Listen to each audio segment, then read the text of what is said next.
Welcome back onto the Rift for the final game of the best of three series. Is Lyon Gaming going to be over at the red side? Well, we do have that Heaven Time going to get poked in. For the blue side, it is LoLpro and Nubius. What do we see? Level 1. Are we going to get some pink wards into the pink brushes? Or are we just going to just hold out for this one?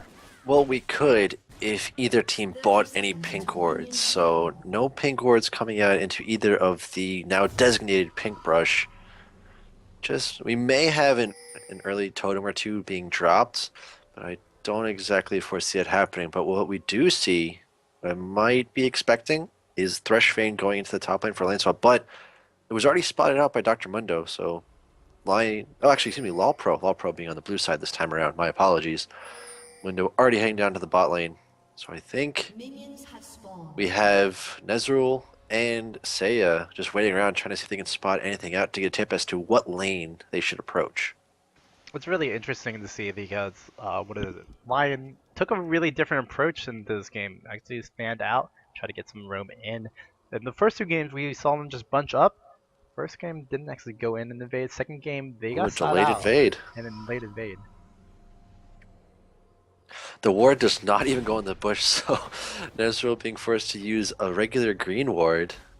But luckily enough, LoLpro dropped the ward in the plantain bush just north of the red lizard.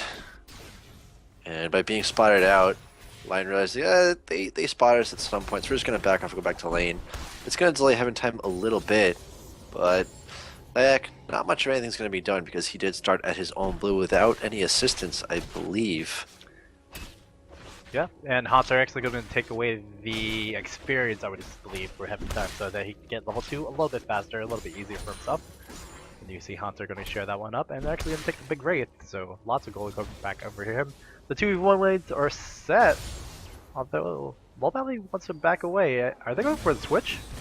They do most definitely want to switch. It seems like LoLpro are very confident in LoLpally's poking capability as well as LOD's Ezreal. I mean, game 1, incredibly strong, pretty much won them the game.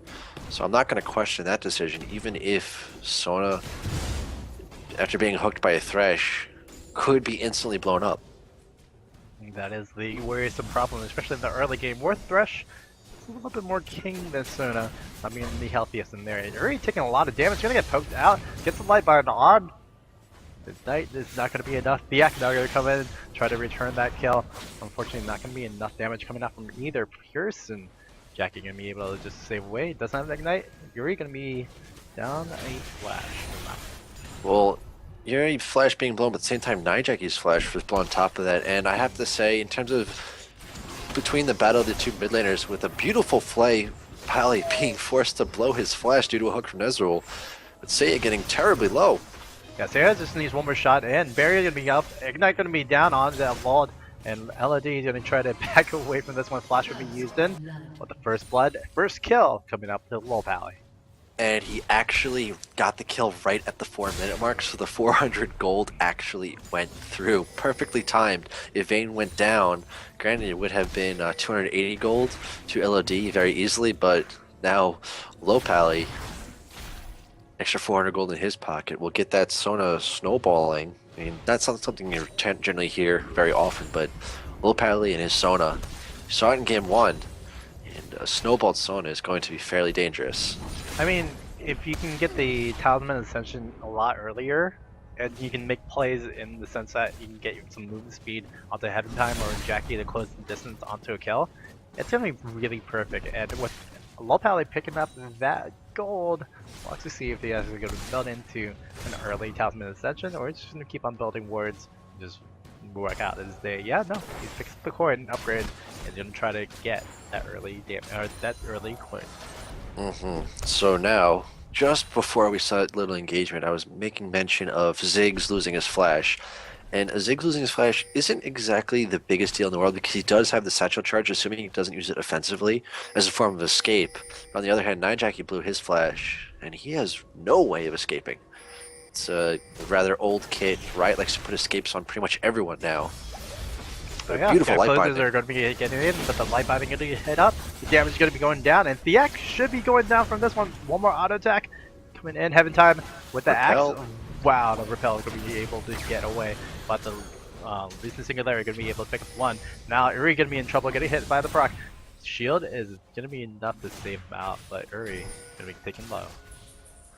Alright, so we have Uri with early double Dorans. On the other hand, Nijaki going one Doran's Ring, no Magic Mantle. And that's going to be turned into Chalice for Harmony. Seiya, though, eating so much poke damage between LoLpro and LOD, and that's exactly why they wanted to go for that lane swap. Yeah, and Seiya's taking a lot of damage, and on top of that, LoLpro still has heal. There's barrier up on the LOD. There's 4 members about to rotate in the bottom, but with that ward being set, well, Time and Jackie don't want to actually rotate that down. So we're going to see them just reset the lane, and Thiak could possibly go in for this engagement at bottom, but such beautiful ward coverage coming out from Team LoLpro, having pretty much every entrance warded out. Yeah, they want to make sure that Thiak does not get those early ganks, but walking through a ward in this bottom lane bush, with LOD and LoLpro backing off like that, that's a telltale sign for Thiak to go back to base. But he did see that ward just time out, so he's going to walk back. There's a little bit of a delay in terms of leftover vision from a ward dying. So, oh wow, Hanser though. Yeah, Porky just gonna get dominated over there. Dominus when he popped in, and the damage gonna be enough. Ignite, plus the overall damage from Dominus was enough for Porky to pick up that kill. And this is kind of reminiscent of game number 1. Top lane doing really well. Mid lane kind of even at the moment, but LOD / LoLpro are carrying that bottom lane really, really well. Alright, so in terms of gold lead, only 500 gold in favor of LoLpro, so nothing too crazy. But this time around, LoLpro getting the wards down onto Lion's buff, so might we see an attempted steal from Nijaki? We'll see. Jackie wants to snipe it out with the final spark. Can't say the actual other name of that one, but I do see Thiak just gonna clear that one up, pick up the blue buff for himself, and we're gonna see everybody else just go on their way. Thiak, and now level 5, he is somewhat aggressive jungler, trying to get in the ganks a lot of the times. This time he's farming it up, and maybe he's gonna go straight away from the tankiness build into the damage build, like at the end of the whole game. We'll see if Thiak wants to change the one up, but overall, still going for the same Spirit Ancient Golem, try to go for the tankiness. Alright, so we almost have a mirror of builds between 280 carries, but Vayne is going to be taking those 2 long swords, more likely than not going into a Blade of the Ruined King. But I believe LOD is going to build that into a Vampiric Scepter, which will transition to a Bloodthirster, and that other longsword should be going into a Trinity Force. That's kind of the build he leans toward more often than not. He likes to change it up here and there, but the safe Ezreal build been working since I believe Ezreal was released. Has been Bloodthirster, Trinity Force, depending on the order, depending on preference, how hard you might be snowballing. Trinity Force is a snowball item, Bloodthirster is more of a safe item. And then in turn, Last Whisper, maybe a Static Shift tossed in there. We've even seen a Blade of the Ruined King come in, even after a Bloodthirster. We could also see the CDR build coming in play as well for LOD, although I don't think it would really proc off too well, so I'm probably leaning towards more to where you were going at with the Bloodthirster Trinity Force, and we'll see how LOD wants to play that one out. So right now, just poke it in, LOD poke it out with them. Thiak gonna try to come in from the lane. Now he's actually going to try to go from the side, and again, the wards being prevalent on the map, LoLpro will be able to spot that one out and back away if need be. Now I want to talk about jungler items because I was watching some solo queue for North American scene today, and something I've noticed that's really starting to become more prevalent once again. It came back and it was a very popular thing to do at the end of Season 3, and that was to build, just to grab 2 Doran's Blades on junglers for early game, and like grab a machete and maybe sit on it, but more times than not really focus on the machete items. And I haven't seen it quite yet. I've seen it several times on Jungle Olaf. I think Lion did it last night. Seiya gonna get caught in from the crescendo. Great job by LOH, but now Seiya gonna go aggressive. Have the time waiting out from the bush, and the Lantern gonna be able to pull him out. We're gonna see the re-engage possibly. I mean, Seiya's still kind of poking his head around. You see Heaven Time just gonna show his face, and yeah, gonna just rotate as well. 3-on-3 right now. There's Zol looking for the hook. we do have a crescendo down, and LOD doesn't have the true shot barrage as well. So big amount of damage bursts that come out from LoLpro not there. So they're pushing pretty fiercely, but Diak can hook in. Everybody else actually backing away. This might turn into an interesting fight over the top lane. Bird, I'm just wondering how Seiya managed to get the timing of that flash off without getting hit by the true shot barrage. I would have sworn that the animation of true shot barrage was already halfway, if not 3/4 of the way through that vein, but somehow avoiding that damage. The micromanagement. Man, Seiya's the king at that one. He might be another Marine King, but we'll see that for another day. Seiya right now going to go back in. Bilgewater Cutlass is up 63 to 94 on the CS score though, and LD Heaven Time and LoLpro gonna be able to take over the first turret. First tower, as you mentioned, going in favor of LoLpro. I don't exactly expect him to edge over to the dragon quite yet. There is a pink ward in the pink bush. Actually, there's one in each this time around. So apparently, if you are LoLpro and you are on blue side, you're gonna be throwing a pink ward in one of those bushes at some point during the game. Did he get caught out by the light button? No, actually gonna miss off Diak. Still getting chased in, gets the Undertow down, but Heaven Time not wanting to engage onto the turret. They know the dragon's up, they have avoided per se pretty well. And we'll see if LoLpro wants to push that objective or try to maybe push in for mid-tier 1, as they're showing themselves pretty much at mid and bot. Alright, so with that tower going down, that's going to give the Sightstone over to LoLpro right now, and in turn he's going to sell his Greater Tome and pick up the Sweeping Lens. It's pretty much the standard for supports nowadays. Once you start to break laning phase, you're able to start roaming and warding, but the big key thing, I couldn't find my word for it last game, but grabbing the Sightstone is essentially the point in which you're going to eliminate the warding totem. There's really no need for it after that because you got plenty of wards already from that one item. Have 4 sitting in your pocket. Have the use for a max of 3. This isn't quite like pre-season 4. Yeah, kind of got caught out. We do see Heaven Time just gauging right on it in. The damage is going to be enough from the Ignite. Jackie gonna burn that little spider lady down. And now we do have Jackie and everybody else in LoLpro being able to pick up this dragon, no problem. And unfortunately, Diak going down. Easy dragon to boot. The first one at about 13 minutes. Wow. LoLpro seeing the little reticle for the Mega Inferno Bomb coming down, like, alright, hold damage for just a second. It's still early game Ziggs. He doesn't have much to offer quite yet, so the Mega Inferno Bomb is only going to do around 300. Dragon does have resistances tied into him, so it's not going to be the full damage. So there's really no worry of a steal. So once they backed off of that, it was, alright, turn back on it. We now know that Mega Inferno Bomb is down for about a minute or so. I think it's an 80, 90 second cooldown. 102 seconds. Close. Off by 12 seconds. But nonetheless, that should allow Heaven Time and Nijaki to apply a ton of pressure in the mid lane. Yeah, definitely. And we'll see how Jackie and Heaven Time want to push that one in. And again, Jackie's just having this free time, refarming it up 116 to 113 comparably. But with the 2 kill difference, it's a bit amount of gold going back about 1,000 over the lane opponent at the moment. Alright, so let's go back to the Malphite game, LoLpro between Lyon Gaming. Porky, I think he's played Renekton all 3 games now, if I'm correct. And he had a fantastic job against Haunster's Malphite. And that's because Malphite, mana base number 1, number 2, doesn't have quite as much regen. He doesn't have as much sustain. Even with health regen Quince and a Doran shield, there's just too much damage coming from Porky. Those low cooldowns in AoE fashion were just too much for that Malphite to handle, especially in the early game. But Haunster and Dr. Mundo, the passive combined with the Sunfire Cape and a Doran shield, and every now and then, I don't think he's really needed to use the sadism, besides when he died very early on in the game before he was level 6. Really tough to push out of lane, and right now, Heaven Time inching towards Porky right now. There is a game that's possible right now, but we do see the turret going down over at mid as well. Tier 1 going to be down at bottom and mid. Porky waiting, chilling, thinking about engaging in on the Haunter full health. Probably not the smartest ideas. And we do see even Jackie running the run up as well. Gets the light bind in, gets the Lucid Singularity as well. Axe is going to go down from Heaven Time. Now Jackie's going to hit Whiffs. the final spark. No, not gonna hit it. And now the full-on dive is gonna be enough. Oof. Damage gonna be enough to pick up Haunter, not enough to pick it down.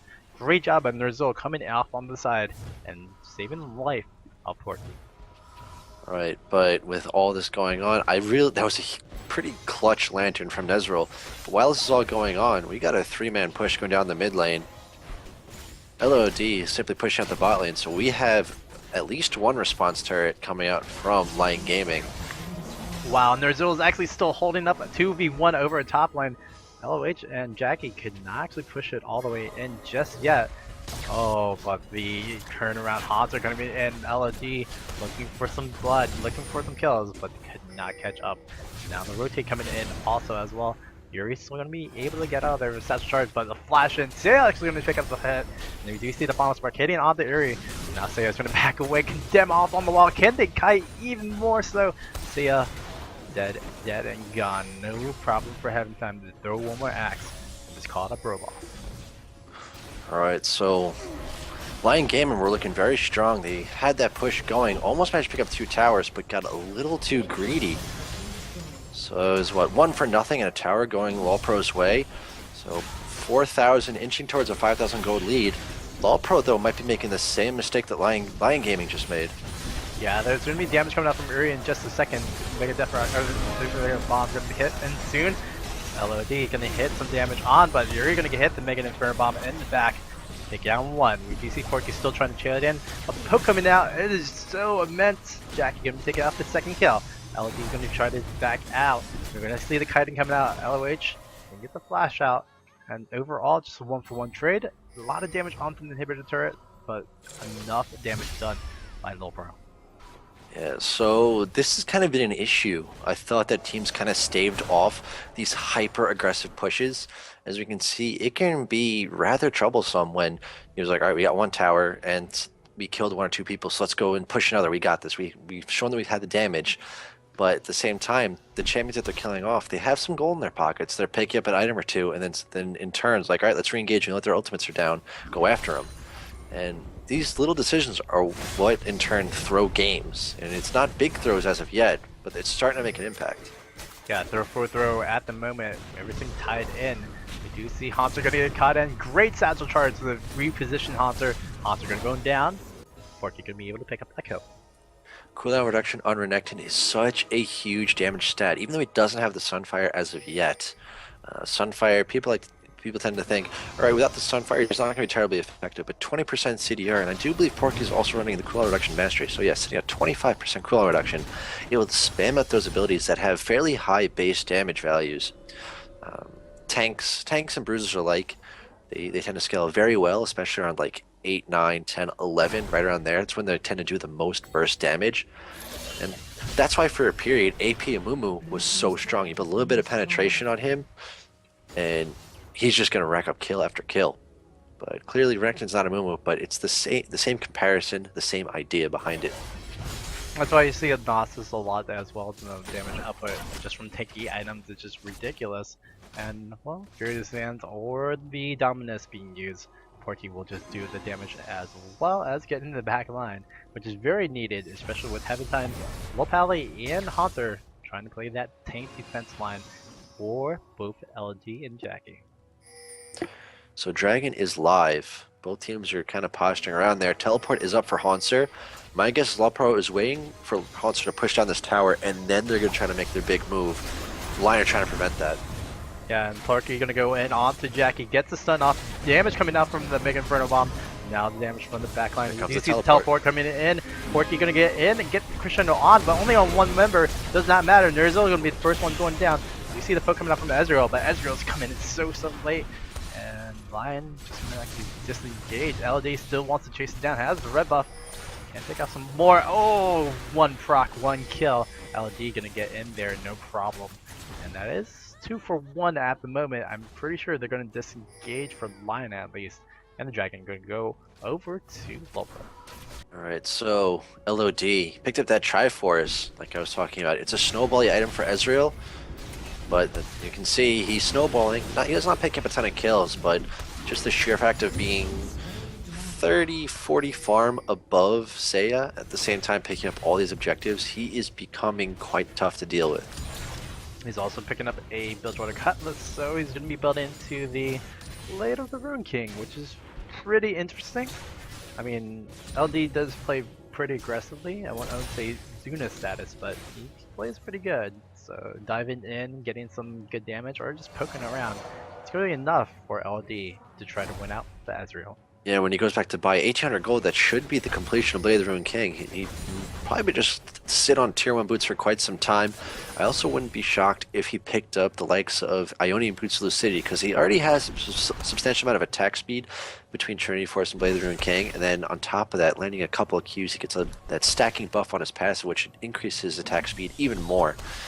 Lucidity Boots will decrease the cooldowns of his Q, allow him to toss out the on-hit effects of Blade of the Ruined King, because at the same time Mystic Shots do apply on-hit effects, which is why Training Force is oh so strong on an Ezreal. Well, it's so strong indeed, and just keeping up the damage, that's what LD wants to do on this one. Need more the pseudo carry to keep up LoLpro at the moment. But you can't discount Jackie right now, 302, picking up a Rabdon Zeph Cap on top of the Fiend's Holy Grail. Doing quite a bit of damage and a lot of good poke from the backline. And again, I think this is Lyon Gaming's downfall, truthfully. They just let Jackie do what he wants, and LD, everybody, the rest of the crew, can just pick up on kills, pixels on deaths, as we just see right there. The yak going down without a cause right there. Great job at LD picking that one off on the side. LoLpro going back to their strategy from game 1, staying as a group, slow pushing, putting Lyon on the back foot, kind of playing Lyon strategy against them. And it's working out, paying off in spades right now. Yeah, as we do see the start up again, Ragnarok can be filled in, but LoLpro gonna be calculated in their risk. They're actually gonna back away from this one, even though they did take out the inhibitor turret, and technically one was about to drum back up. They didn't want to play around with that one, so they're just gonna back away, take it to gold, and push again onto this Lyon Gaming team. Alright, so gold lead. I'd say 6.5, closing on 7,000 in favor of LoLpro. Another 1,000 or two, and this game could be getting close to unwinnable for Lyon Gaming, who had such a strong showing last night. They had a little bit of a hiccup in one of the games, but they're here playing tonight because they showed their strength, flexed their muscles pretty well. And their cohesiveness as a team in combination with their team comps is what won them their games last night. But Yeah, the only... Go ahead, sir, go ahead. I was gonna say, the only thing is they're letting their own strategy get the best of them. LoLpro are still leaning in with the slow push and allowing Haunter to pretty much do whatever he wants. I mean, not to be cliche with the Mundo goes where he pleases, but Lyon Gaming allowed LoLpro to have Haunter do the slow push, but wow! Two-shot barrage and a final spark out of Nijaki.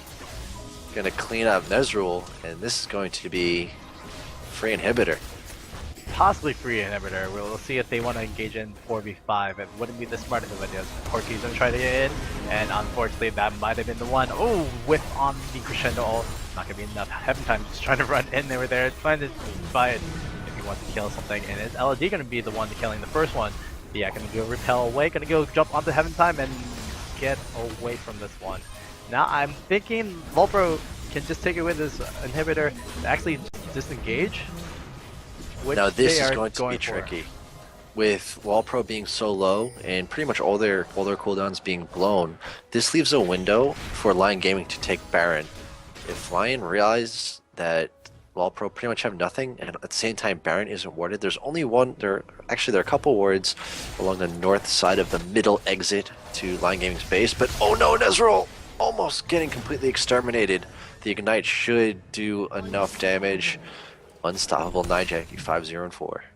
Bringing out the ace in the hole. Literally the ace being Lux, just sniping out people left and right.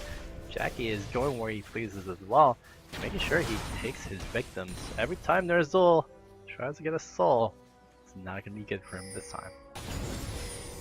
Yeah, Thresh kind of baiting himself out with his own kit, not expecting the amount of wards, and also at the same time, who would ever expect Nijaki to linger around for so long? 2 pink wards in the pink bush.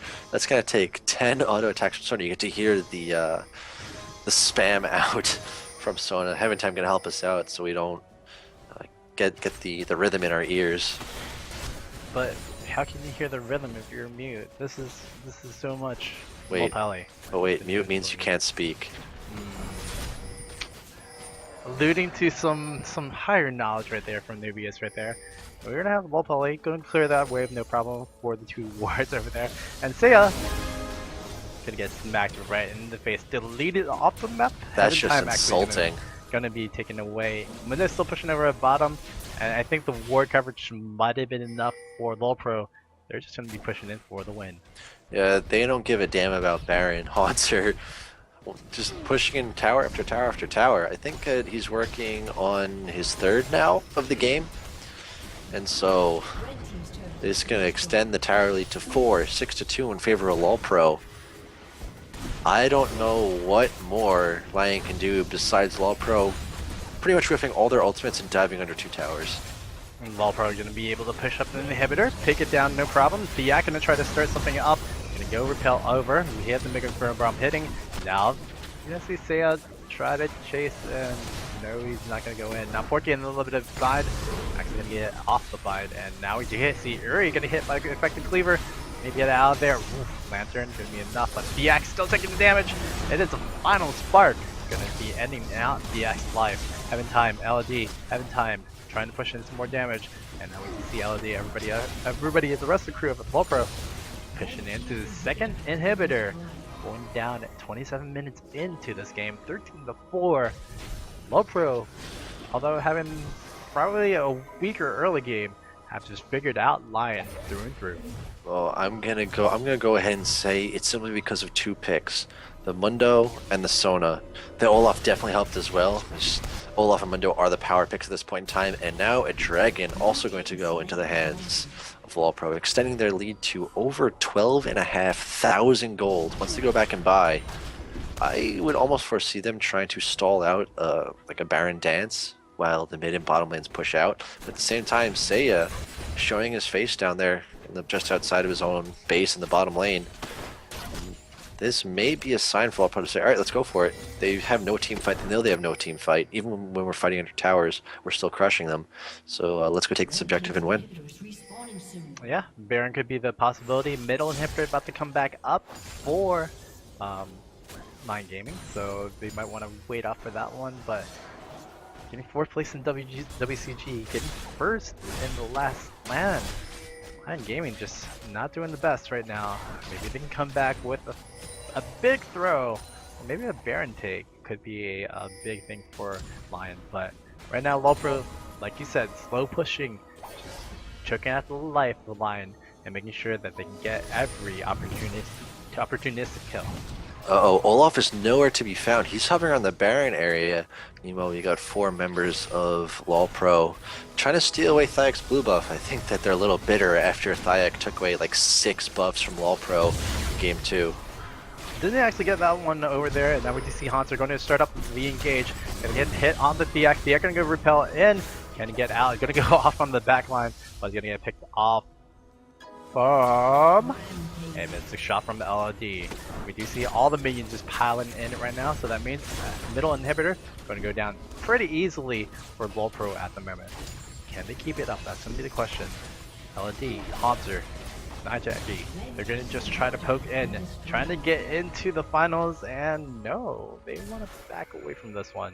LoLpro should have consulted their doctor, wanting to keep this one up, but it appears that pushing down that inhibitor once more, dropping pink ward after pink ward, they're going to realize that there's really no vision for Lyon Gaming besides in the Baron pit.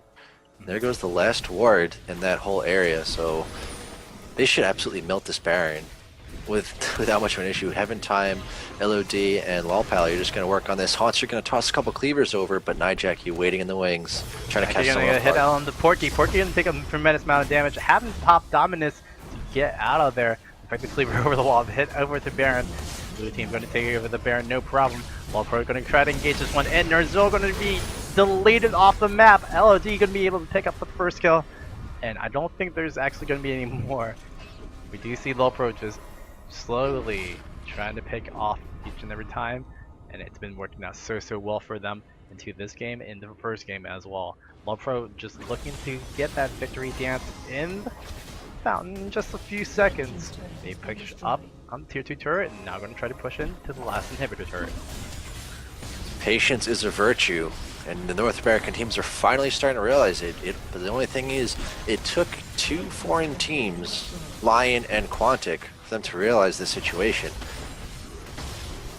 Now, oh man, Seiya flashing into the final spark, thinking he was just going to get away, but geometry too strong.